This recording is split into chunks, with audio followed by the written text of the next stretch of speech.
Welcome, everyone, to Dolphins Central Radio. I am your host, Thomas Galicia, joined, as always, by my co-host, Chris Cochran. Thomas, let me ask you this question. Yes. How did you feel knowing that as you're watching yesterday's game, it comes on the bottom and it says the Dolphins have been eliminated from the playoffs? Well, and then the victory, and they won. Yeah. Here's the thing: the Dolphins have no one but themselves to blame themselves for putting themselves in that position, though. Yeah, I mean, it's as simple as that. It was a fun game. It was a fun game. It was a really. Exactly. I don't want to say it was a fun game. I want to say it was more of a. It was annoying because it was an annoying sense because you're sitting here and you're watching this team play, and we all kind of knew they were not going to the playoffs. Yeah. And the next thing you know, it's 17-7. Like they just couldn't stop. Like they made Teddy Bridgewater look ridiculous. And they finally pulled the game out of their butt at the end. Yeah, and the way that they did it was ridiculous. You know, the two teams combined for 41 points at the end of that game, in the fourth quarter alone. In like 6 seconds, they scored. I forgot the tweet, but it was a crazy amount of points were scored in literally like a handful of seconds. Yeah, here's the thing. To me, that game was fun. And, you know, I really, really want to let go of all the BS because you know that there are fans who were not happy about the win because of what Stephen Ross said after the win about Joe Philbin coming back. Can we strip that away and let's remember that this is entertainment first and foremost? And my main question about yesterday's game is this. Were you not entertained? Yeah, I mean, I think we talked about it earlier in the year that this Dolphin team has been entertaining. Yeah, and this was, they've been entertaining for the most part. Every game has been somewhat entertaining, or whether it's going down to the end and losing, or blowing out a team like Chicago on the road. Well, no, I wouldn't say these last two games have been very entertaining, but no, these last two games have been disasters. Yeah, those have been disasters. But the rest of the schedule, it's been a very entertaining ride for this team. And I mean, maybe what we've been missing all year is the fact that this team is just a fun team. They're not good. They're not bad. They're just fun. Yeah, I mean, because what you got is you kind of basically you're seeing I guess the maturity and growth of a quarterback, on top of the sports narrative that goes along with it is we've talked about the entire year. Is he the guy? What is this Dolphins team? And it's weird because we know what it is, and now we have this game against the Jets upcoming, and it's like I don't know what to talk about. Well, because they're eliminated from the playoffs. Yes, they're eliminated from the playoffs. Philbin is staying. So it's a weird game because there's really, there's something on the line, but like if you're a fan, there's really nothing on the line. Like to watch, you're just gonna watch it because you like the game of football. Well, here's something to think of. If Ryan Tannehill throws for at least 214 yards on Sunday, he hits 4,000 yards, which he should. I mean. I take that back because the Jets have these games where they just look completely inept and don't know how to play football, and they have games where they just take it to Tom Brady. Yeah, well, I don't really know where to look at this game because just like you said, I mean, what do you really talk about? I mean, what does this game really mean? It's just a rivalry game, and it's a rivalry game. It's just weird it's just weird for it to like. There's nothing on the line. Yeah, absolutely nothing. But I mean, that's why like I'm sitting. I'm gonna watch the game because I'm I like the Dolphins or I live down here. It's just it was that game was just the Minnesota game was just it was out of hand. It got out of hand. Yeah. And Like, cause we dive in. We're gonna dive into the game right now. Like, that game was so close to just being, oh my gosh, this is such a Dolphins loss. It was, and like it really, teetered on that. I remember I even texted you during the game. I'm like, does this look as bad on the field as it looks on TV? Is it, or not? It doesn't look as bad. I'm like, is this as funny? Especially during that 8 seconds of game time when you had the touchdown, the 2-point conversion, and then the fumble, and then the next touchdown. Yeah, I mean that was so Dolphins. It was crazy because I'm listening to the game on the way home. On the way home, I'm listening to it, and all you hear is Tannehill might not make this game alive. Yeah. And I'm like, are we really gonna have this game right now?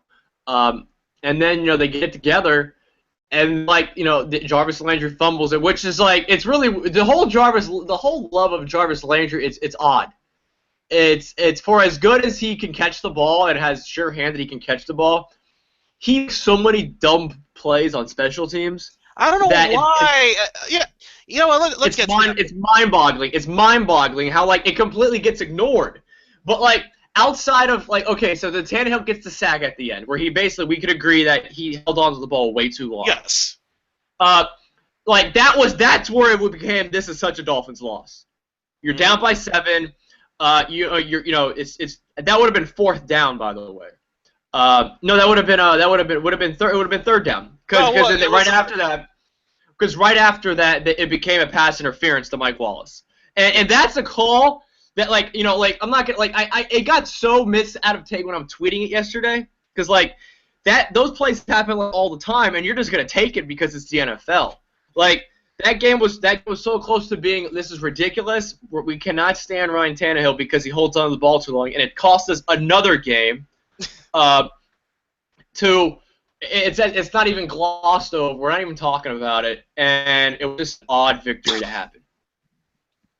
Odd victory to have. But I mean, you got to give Tannehill props for this. He did. He did lead that drive.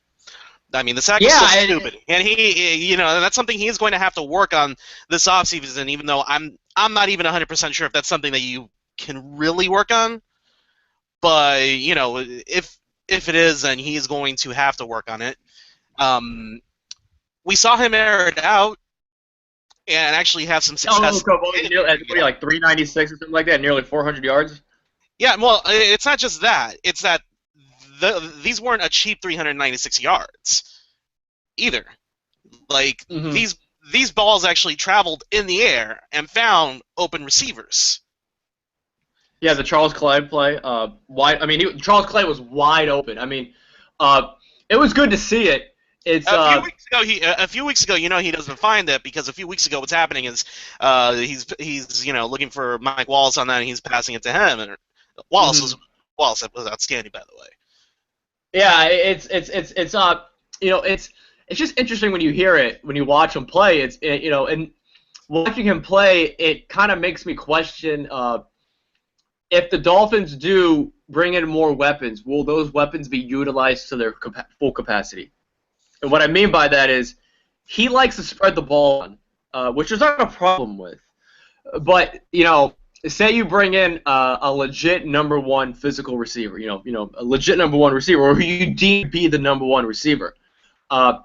Is he going to put up stat lines of 9 catches, 110 yards?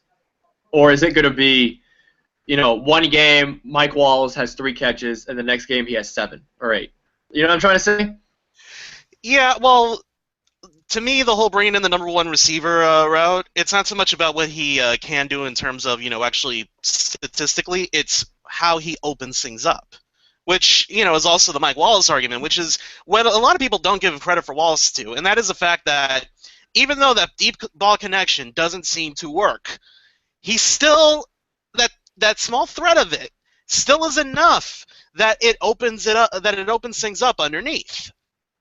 Because do we remember the offense without Mike Wallace when it was just Devon Bess and Brian Hartline? Yeah. It was awful. It was basically the Dolphins' offense of now, but they weren't moving the ball. Exactly. And so my thing is if he gets a what would be a red zone target, I don't know if he'll utilize him, like if he'll force feed him basically. Is there going to be one game where where he has a catch, and the next game he's balls out? Because it's he puts the ball around. It's Landry 5 yards. It's 5 yards to Landry every time for about 4 or 5 catches, and then Mike Wallace will get he'll get his targets. But I mean I'll still take the number 1 receiver. I'm not going to sit here. You can take the number 1 receiver, but I just don't know if he'll be utilized like a number 1 in a sense of for statistical purposes, because that's when it comes down to Mike Wallace. We all hate Mike Wallace because he drops touchdowns. That's honestly what it comes down to. He just drops these touchdowns, and it drives us up a wall because there's points on the board. Well, right now I hate Mike Wallace because of the fact that my opponent during the fantasy Super Bowl yesterday had Mike Wallace. Yeah, I had him too. My cornhole is so tight right now for fantasy football. Well, right, this is the part that everyone hates because we're going to talk about our fantasy teams. But right now, going into this game, you care. You care. No, you care about. I don't care what anybody says. You love people who say they don't care about fantasy football. They love hearing about people's teams. Yeah. Well, thanks in part to Lamar Miller with his 21 points.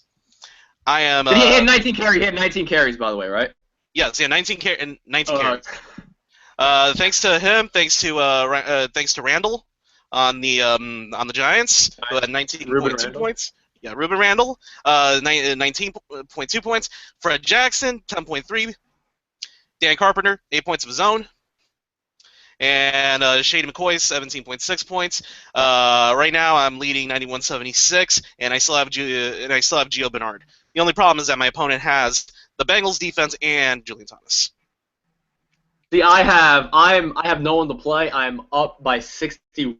I'm going against Demaryius Thomas and C.J. Anderson. You're up by how much?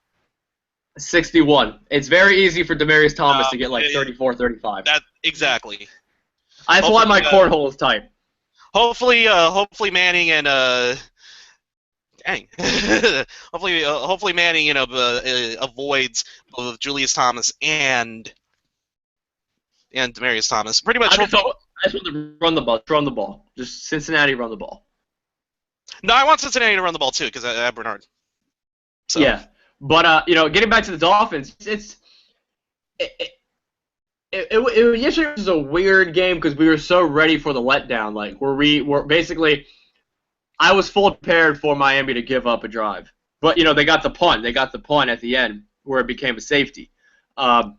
But I was like, here we go. Like, here comes his defense again. Like, just let Teddy Bridgewater drive down the field. That was the thing. I did not want the defense back on the field. I was even, imploring, hey, take your time off. I didn't want the defense back on the field. Which is a horrible feeling. Yeah. Because Grimes isn't playing himself. What? Grimes isn't playing himself. Like, it's really, it's the whole... Like it's weird with Grimes because I don't want to sit here and he's declining. Like I don't want to have that. He's had a couple of bad games. I wouldn't say he's declining. He's had a couple of bad games. And plus I don't want to have that conversation. Like I just don't want to have that conversation. It's a boring conversation when it's week 16 and it's after a Dolphins W. Yeah. But if Cam Wake finally came through, which I don't know what's going on with him. Like according to the Pro Football Focus, he's still really good. But he doesn't he's not making those impact plays like he used to. Well, we forget this because of the fact that he only entered into the NFL in 2009. But is it age? Yeah, age might have something to do with it. Simple as that. But I think the other factor is the fact that Miami's interior defensive line not as strong as they have been in the past. We have seen declines from Randy Starks due to age. Jared Odrick's not healthy. I know he's playing. Yeah, it could be a gamer. They're not healthy and they're tired. They could be tired. Exactly. He's not healthy. And you really want to talk Philbin? I really kind of want to avoid Philbin because the truth is. It's really hard to avoid it because it's a pretty big thing, considering what's been going on. But at the same time, it's like, look, they kept him. It's not the worst thing. It's not the worst thing in the world that they kept him. I think the reason why you're like that is because we're both indifferent on it. I wouldn't say I'm indifferent on it because I was more on the side towards canning him, whereas you would have you'd rather them keep him or whatnot. But at the same time, I'm not thinking that this is going to be a disaster. I mean, you should hear a lot of these Dolphins fans. I mean, who one guy who I was talking to who works for a South Florida radio station, and no, not Big O, was even comparing this to the Jets last year. And he even compared John Idzik to Dennis Hickey when I explained that Hickey was a better general manager than Idzik. Yeah, I don't even know what Idzik has done. He explained draft-wise. He explained to me that Idzik drafted Sheldon Richardson, and that's what got Jets fans excited. Uh-huh. Okay. Here's the thing. That's one draft pick, and it was in the first round. He had 2 first-round picks. Only hit on 1. Yeah. Hickey went 2 for 2 in rounds 1 and 2, and he is signed the right. He did a good job signing free agents, and he's made some catches with McCain and with Fede. Terrence Fede. I have no idea, and I'm not gonna cephalo it. I don't want to cephalo. No, yeah, I'm trying my best not to do that because that would be a demerit. That would be a demerit for Galicia against him. But and he's like, oh, but they've only made like the 1 impact, and it's like, like people are so down on Philbin that I think it's going to actually cloud their treatment of this team next year. Philbin's getting the Ireland treatment pretty much. Only he has not been as incompetent as Ireland has ever been. He's shown his incompetency. Don't get me wrong. He's made his mistakes, but like in terms of incompetence, he is nowhere near Ireland. Because there have been times where Philbin has been seen to actually look quite competent as a head coach. I think with the reason why Philbin is not Ireland is because Philbin isn't an ass in public. That's part of it too. You're not hearing stories. Like you're not hearing stories of Jeff Philbin. I mean Joe Philbin telling fans you should go fire yourself, or like you know what I mean. Like you don't hear those. Him calling an asshole or like asking Des Bryant if his mom's a prostitute. Well, assuming the Cowboys don't pay Des Bryant and like he actually takes a visit down here, I'm pretty sure Philbin's not going to ask him if his mom's a prostitute. Yeah, like you're just not hearing these I don't want to say these odd, weird stories that that. But what I'm saying though is that the fans' hatred for Philbin, for a lot of fans, has gotten to the point where it's going to cast a cloud over this next season for some of them. I mean, it's selective hatred because he doesn't look like he's not a rah guy. He looks like Larry Coker. Yeah, he does. But I just don't understand why are fans like using that as a as a way to kind of trash on the season. Because we want our coaches to be the rah emotional guy. I shook his hand too hard, Jim Harbaugh. Like that's how we want our coaches, but like it's okay if you're Bill Belichick because you have Super Bowl rings, but if not, you're just a grandpa. You're Grandpa Joe Philbin. I don't get it though. I really don't understand it. Like I'm watching this game and I'm seeing tweets like the players are quitting on Joe Philbin. And I'm like what is going on? Like are you guys really like having this thought process like when it comes to coaches? Last week I did a piece where I rounded up what the experts were saying going into the game in terms of like the predictions.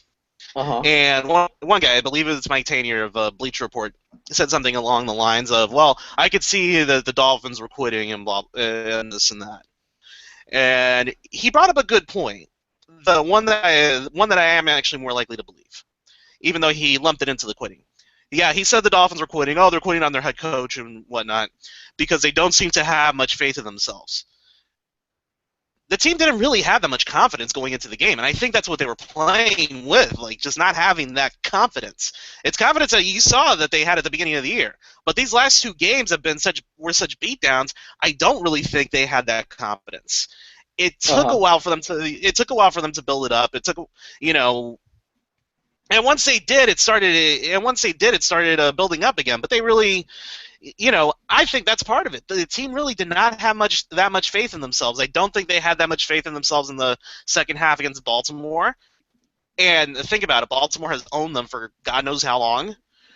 They didn't have that faith in themselves against New England in the second half, especially after the first drive. And, it kind of carried over. Some might look at that as a coaching thing. I don't know how you could sit. That really isn't. That really isn't. I think I don't know how you could sit there and tell me the player, like, a confidence thing, like, they all knew what they knew what they had to do those 2 games. Yeah, they did. And if you're not walking in there with a confidence or at least some sort of motivation, like, that's not on Philbin. Well, there's not. Like, well, what I'm saying is, confidence and motivation are 2 different things. You can be motivated to do whatever you want, but the question is, do you have the confidence to do it? And I think this is really just a part of the process with a young team. They really didn't have the confidence to do it. They had the motivation to do it, but not the confidence. And no, that's not on the coach. They confident, like they were confident, like for some reason were they confident against New England the week 1? Like it's weird, you get it. They were a very cocky team at the beginning of the year.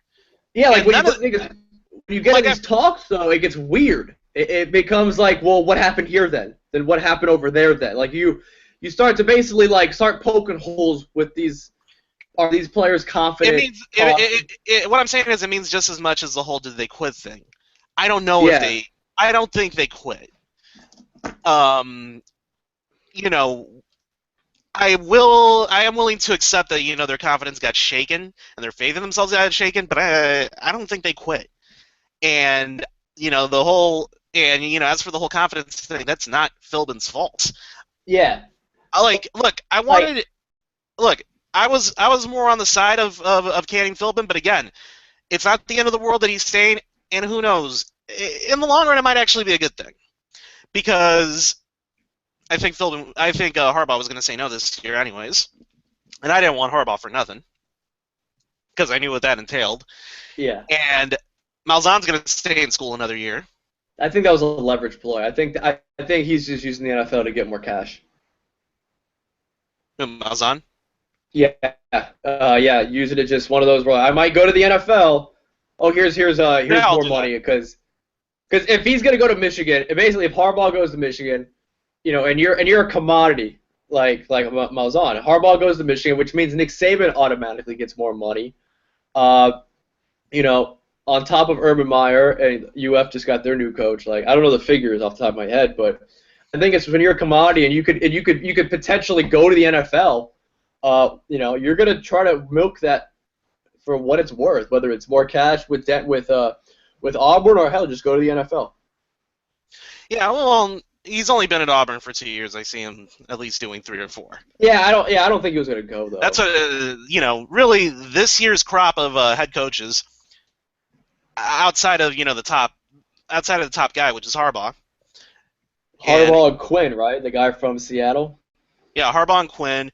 Well, I remember Pep Hamilton, the offensive coordinator from the Colts, being mentioned too, but no. I don't want that at all. No. I know enough Colts fans who complain about Hamilton. They run the ball too much, and Colts fans hate it. Yeah. It's so frustrating when you watch the Colts because they have best quarterbacks in the league, and they insist on running the ball. Luck is going to have a Marino-type career, and it's going to be the Colts' fault because they don't know how to build around him. But I think I've ranted on that way too often. Yeah. So let's give Philbin this 4th year. Let's not be so damn negative. The problem on this team is talent, and I think they did a good job last year of acquiring some talent, and they can do a good job this year of acquiring more talent. And I think they finally have a good talent evaluator in place. Ultimately, you're hoping. It seems like it. It seems like it seems like it, and it feels like it. Because now if they're in the draft and they draft like a cornerback, what I mean? Like we know what the problems are. It's basically if they draft a guard. or I prefer they sign and they draft a running back late, and just if there's a either you go freak linebacker or a freak linebacker, or you just get a big target, man. Like I'm but they don't need to waste picks on linemen, right? Just get a proven veteran guard that's not released. Because you know how they do. Like well, they signed as far as the free agent they signed they signed the thing is with the Dolphins, and I understand it's worth when everybody's healthy. Is they love to sign the cast like a Darren College. Yeah. Which it's okay when the offensive line is healthy. Like Samson Satelli, like, he was okay when he played. Like, he was okay to have a problem with this year. I mean, yeah, he'd get blown off the ball, but I mean, that happens. But when they were completely healthy, the offensive line was fine. Like, I didn't have a problem with the offensive line. It's just that when it breaks down and you start shifting, Juwan James, the left tackle, it's when it becomes a train wreck, because then you're having Dallas Thomas at right tackle, and then you have Jason Fox as well. Like, I mean, he played better than Dallas Thomas, but Dolphins do that thing, and where they just sign the cast-offs. I'm looking at the free agent guards right now, and there's some good names on here. I'll just say that. It's not. Yeah, I mean, I think we know what the problem is, and I hope they do, and I think they know that. No, I think they know. But then again, like, it wouldn't shock me if an NFL team doesn't know that, or if they know that, but they think they could get cute. Oh, you mean the Raiders? Yeah, like they just do stuff like, "What are you doing?" And they just and they just get it completely annihilated in the draft reviews. Yeah, Bears do that too. So, but yeah, man, you feel better going forward. Yeah, you have Philbin, but I mean, I don't think he's the problem on the team. If you were to ask me, like, I would think he's like fifth or sixth. Philbin's not the problem. Tannehill's not the problem. I really think the defense is the biggest problem on this team. Actually, not even definitely. The offensive line. They got worse. They've gotten worse the entire year. They've gotten worse out the entire year. It was funny. Is like they didn't have a single pick until they played the Jaguars. No, Raiders. No, it was against the Raiders. Like they didn't have a single turnover until they played the Raiders. And then they kind of had that patch of turnovers, whether it was against Chicago. Against the Bears, the Chargers, the Jaguars. Yeah, and then after that, man, like you can't see the last time that team made a difference on defense. No. and yeah, you could give me injuries, whether it's Finnegan, but that's what happens when you sign a veteran guy has injury problems. Like, I don't think he's coming back this year, but outside of that patch, and that's that patch where the Dolphins played really good. Yeah. Where the defense was causing turnovers, and when the defense was causing turnovers, and at the same time the offense wasn't really moving the ball, so they complement each other really well. But outside of that, the defense has been non-existent. It's showed play, flashes, but like it's basically the Dolphins in a nutshell, inconsistent. Yeah, and really, what I see with the defense is really it's just an outright lack of talent, with the mixed in with the scheme. Now, Kevin Quayle actually said, and this is assuming Kevin Quayle comes back. We have no idea if Kevin Quayle's coming back or not. I'm going to say I'm about 60% on him coming back, but there's no guarantee of this. But Kevin Quayle has said that he will consider moving Deion Jordan to linebacker. Deion Jordan played actually a little bit of linebacker, a little bit of defensive tackle, not defensive end, defensive tackle yesterday, and I thought he did pretty well. It's, with this Deion Jordan playing, outside linebacker, it's one of those things where I would not want the move in the middle of the season. Oh, no, you want that in training camp. Yeah, like yeah, you could say he's more suited for outside linebacker, but that's not a move you want to make during the middle of a season. I don't think it's smart. It doesn't make sense. And so it's definitely interesting. What's going to happen going forward in the offseason, because I think everything's going to stay as is. Just they believe in the ability. They like they want stability and continuity. With the coaching staff and with the players, with the key players. So that's what I think is going to happen. But is it possible Stephen Ross is just a guy that just wants to honor contract, doesn't believe in firing people? No, I don't think that's the case because like who has he fired? It was Ireland, but like there was so much. If he would have if he would have been able to get Harbaugh in, he wouldn't have he would have fired Sperano. That's the only guy, and the only reason why we could say that is because of the Michigan connection. But like I just think he's a guy that likes to honor that, is a guy that just honors contracts and then goes about it. We'll evaluate you at the end of that contract, and if not, we'll bring you back. Like he's a businessman. Like we all like to talk about this business guy. Either you get it's I don't think he's the guy that fires people. I think he's the guy that just sticks there and we'll talk about you at the end of your contract. We're not don't ask for a raise, don't ask for this unless I mess up by go getting Jim Harbaugh with Sperano. But outside of that, I think he's a guy that just honors the contract and goes from there. He's not gonna I think that's the business part of him. Yeah, I think so too, and I'm hearing a lot of rumblings on Twitter that supposedly this was a decision that Ross made in the heat of the moment. But really, if he would have said after, but really, if the plan was to keep Philbin all along, and I honestly believe that that's Ross's plan. I think Ross wanted to keep Philbin all along. If that wasn't part of the plan, I don't think he says anything yesterday. Yeah, because I agree with you on that, because if you're not gonna keep someone, you'll just like if you're gonna keep them, like you're just gonna say it like you were gonna keep them. But we've had so much speculation going on, whether it was with our local beat writers and the occasional NFL guy, the national guys. But I just think our local contingent of writers down here just kind of likes the drama of that, because what else is there going to talk? What else is there to talk about this team? Yeah, they love the drama of that. That's what they've been selling papers on and whatnot. And I'll admit, when you write about this team, you kind of have to, the drama becomes like such a big part of it that. I mean, it's almost impossible to find something else to write about until they get good again. And that's what it's like covering a mediocre team. Yeah, I mean, because right now we are going into our 17th week of the season. What is there to write about, knowing that in your mind and in the fan base's mind, they're the same old Dolphins? For the next week, be prepared to hear a lot of stories about Kevin Coyle.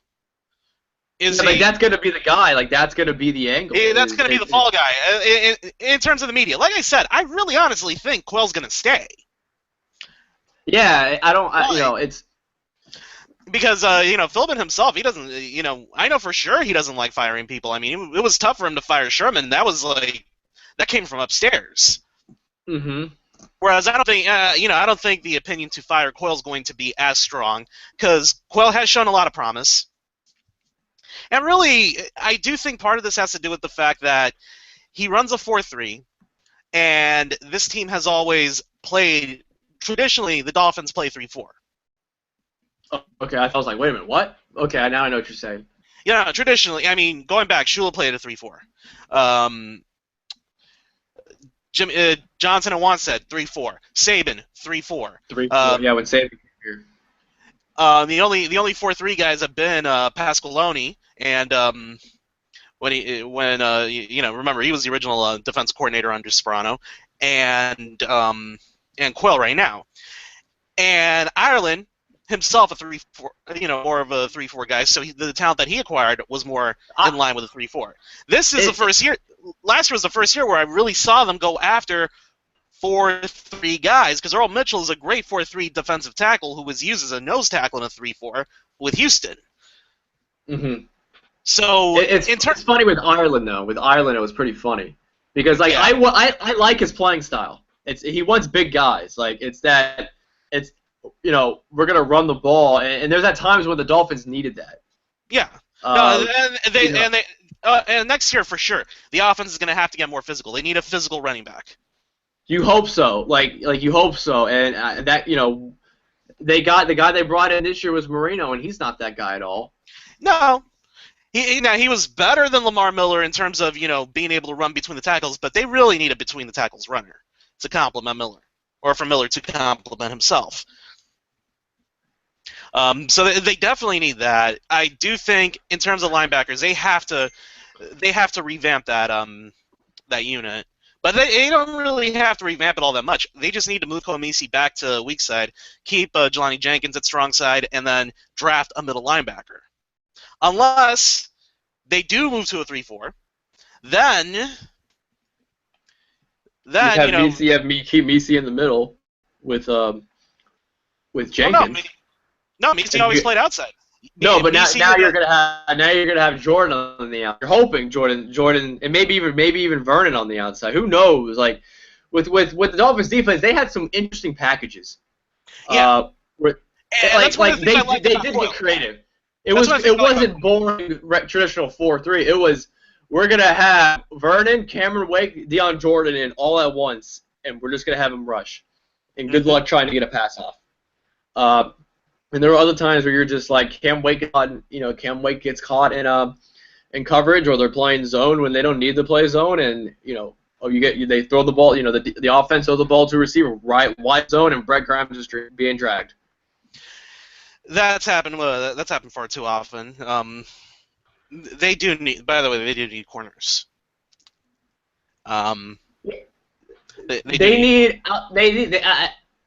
I think outside of Grimes, they just need a more consistent play out of it. Hopefully, how do you think the season would have turned out if Finnegan just stayed healthy the entire year?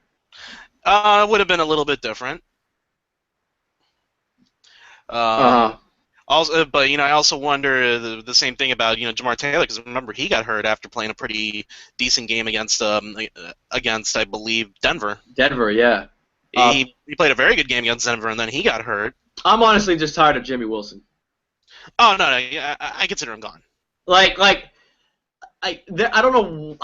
do not know what people see in him that deems he's a good player, when every time he's just getting burned in the end zone. He's just getting burned for touchdowns. If it's not that, it's a dumb penalty. Yeah, and I'm just like, oh my, not this guy. Like, come on. Like, I don't care if he's a good nickelback. Like, I don't care. Well, first off, the words good and nickelback should never be used in the same sentence. With that being said, yeah, I know that was kind of lame. I was waiting for it. I was waiting for the drop to come in. For the what? I was waiting for you. With that being said, I was waiting for you to come back with something like damn, man, like to blow my mind, and then we just had that awkward moment.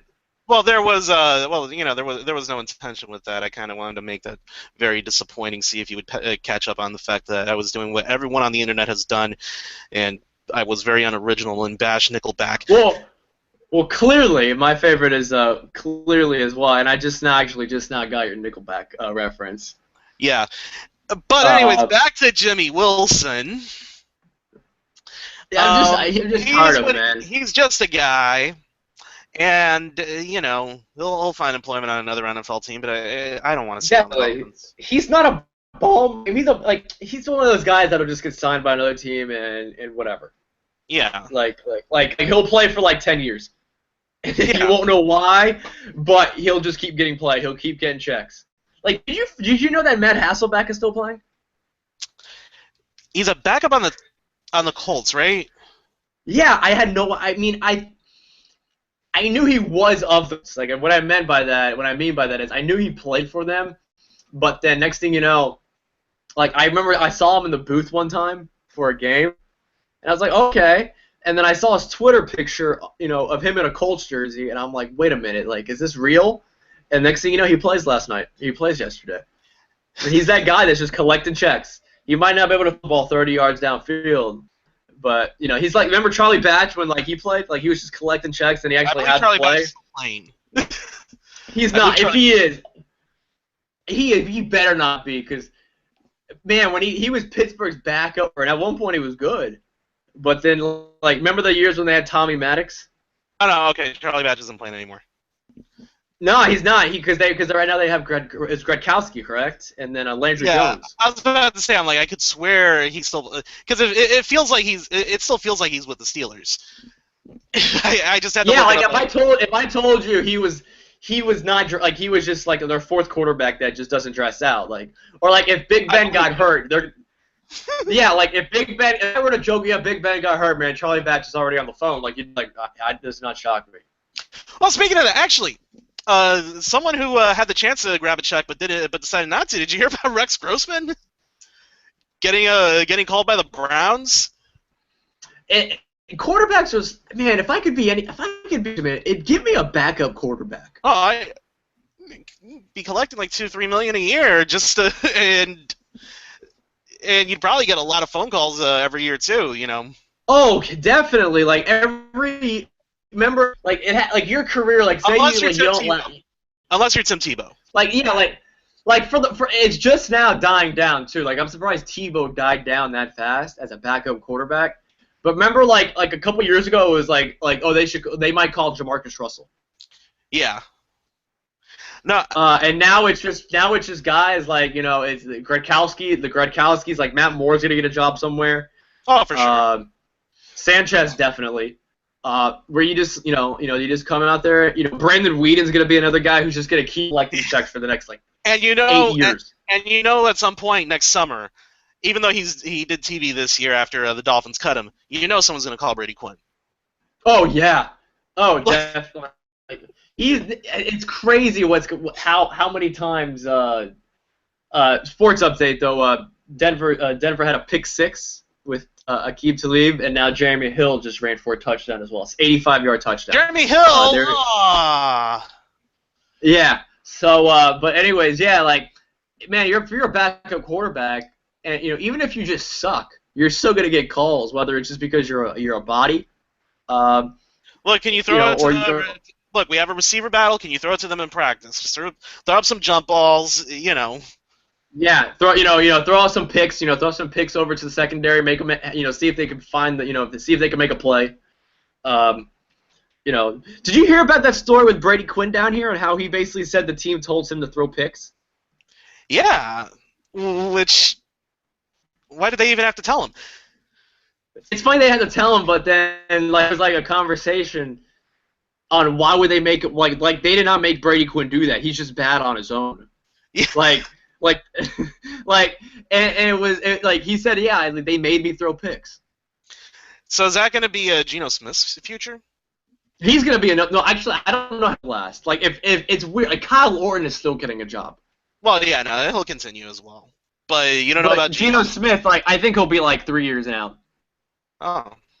Like he might start like EJ Manuel.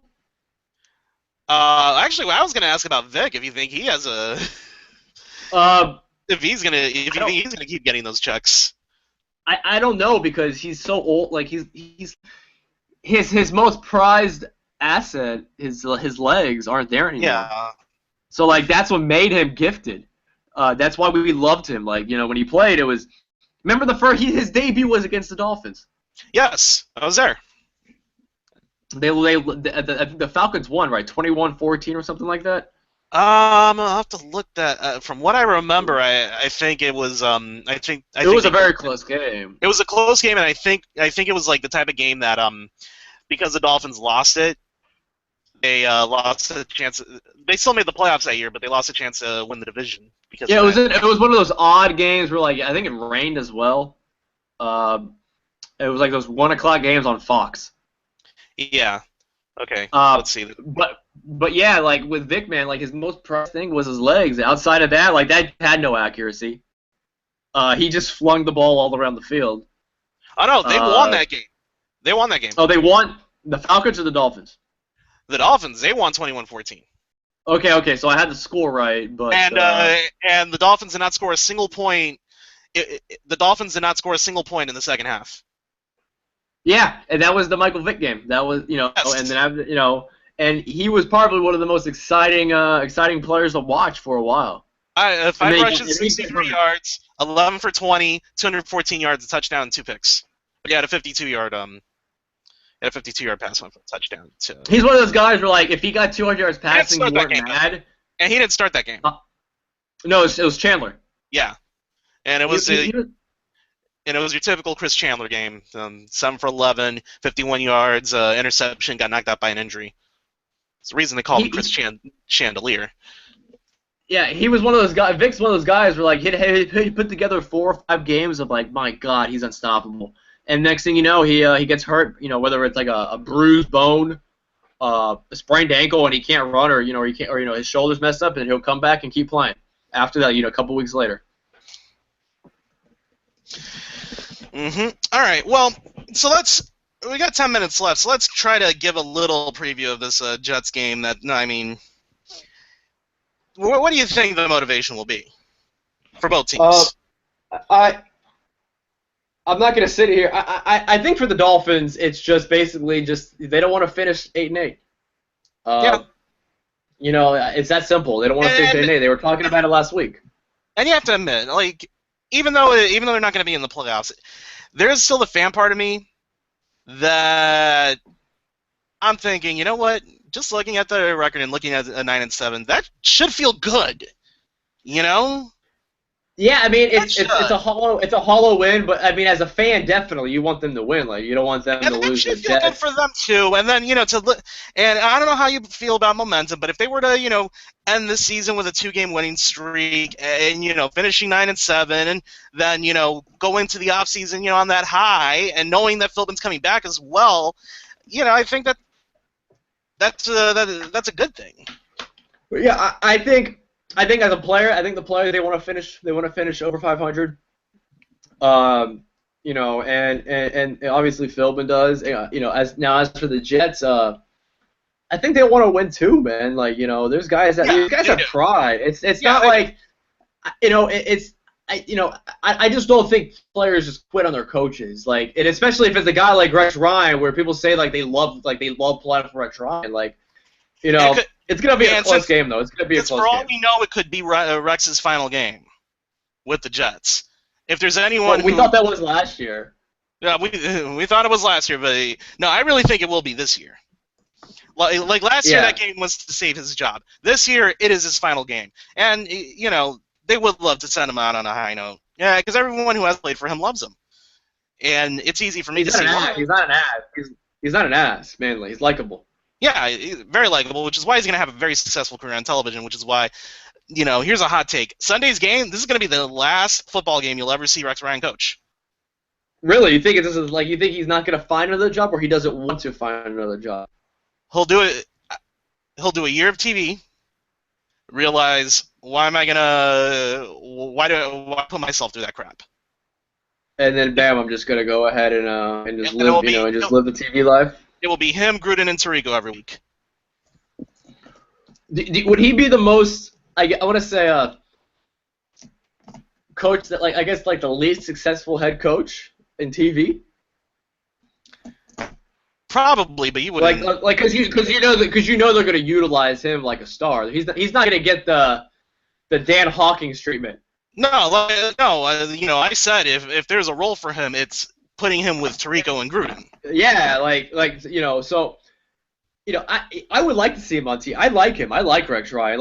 There was one thing where he did on Hard Knocks, where they gave everybody shake weights, and he took the shake weight and started jerking it. Like when he did that, man, I was just dying inside. And then Brian famously plays it. Let's go get a goddamn snack. Yes. He plays it through our podcast all the time, and I'm like, what is this? What is this? But yeah, he's likable, man. He's the and so. And on top of that, that getting back to the game, this game's not going to be a blowout. Like every home game for the Dolphins with the Jets it's always been close. No, it's always been close, and it's going to be now. Jets fans will be cheering for the Dolphins. Because, there's going to be the weird. It's weird. It's weird. Well, I don't think the crowd's going to be as weird because I really think since we know Philbin's staying, and this game's not going to make a difference in that, I don't think Dolphins fans are going to, go into it booing, hoping that the Dolphins lose in order to get rid of Philbin, since, that can't happen. Because the season's been sealed, in a sense. There's the reassurance, whether you like it or not, that Philbin's coming back. As for the Jets, you want them to lose. Like Jets, there's so many Jet fans that want them to keep losing. Exactly. Now, if it will keep the Jets, now I will say this, there will be some Dolphin fans who would probably cheer against the Dolphins in this game for this reason. Do you want Winston on the Jets? Do you want Mariota on the Jets? Me personally, I'd like to see Winston on the Jets. Yes. That could be that's either going to go very well or that's going to be a disaster. Well, because for the first 4 games the Dolphins played the Jets is going to be huge. In a sense, there's good TV about those games. Like, I mean, the Dolphin-Jet games already get attention. It is. Yeah. Well, add Jameis to it. Well, keep this in mind, though. The Jets this will be the Jets' last visit to Miami for 2 years. Really? Yeah, remember they moved that game to London next year. Oh yeah, next year, yeah, definitely. So unless next year they're both playoff teams and they meet in the playoffs, this will be the last time the Dolphins will play. Well, the Jets will play in Miami for 2 years. So I should save my ticket. Nah, I wouldn't say that. I should save my ticket as a Dolphins piece of memorabilia. This is the last Dolphin game they played the Jets at home for 2 years. Well, no, actually, this is the last Dolphins game against the Jets in this current version of Sun Life Stadium. Yeah, because they're going to renovate. Because they're going to renovate it, and I believe they're going to already have the lower bowl renovated, in time for next year, anyways. And then the year after that is building the roof. So but still, until 2016, you won't see the Jets back at Sun Life after this game. So who do you think's gonna win this game? I'm gonna go with the Dolphins in one of those, in a mirror, not mirror, in a similar game to the one earlier this month. So except I'll give the Jets less points. I'll go Dolphins 16-10. I don't think it'll be that close, in terms of how comparing it to Monday night's game. I think the Dolphins will win. I think they'll win by a touchdown, at least. Just kind of a touch. 16. Well, yeah. Like what I mean by that is it's not going to be those miserable games that the Dolphins have had against the Jets, where you're just like, what is this? Well, it doesn't have to be 16. It doesn't have to be miserable. It's gonna be a fun game. It's gonna be a fun game. Yeah, it'll be a fun game, fun atmosphere, no pressure, no, all of that. So, now as for next week, how about we take a week hiatus for New Year's? Yeah, what we'll do is we'll just hit up. We'll just come back after the W, and then we'll hit up playoffs. Yeah, well, we'll take a look at the rest of the NFL and whatnot, and unless something drastic happens where Stephen Ross just changes his mind. Just fires everybody. Yeah, I highly doubt that will happen. Again, if there's anyone on the Dolphins that will get fired, it's Kevin Coyle, and even then, I don't think he's getting fired. So we will see you next week. Thanks for joining us, and happy holidays to everyone listening and watching.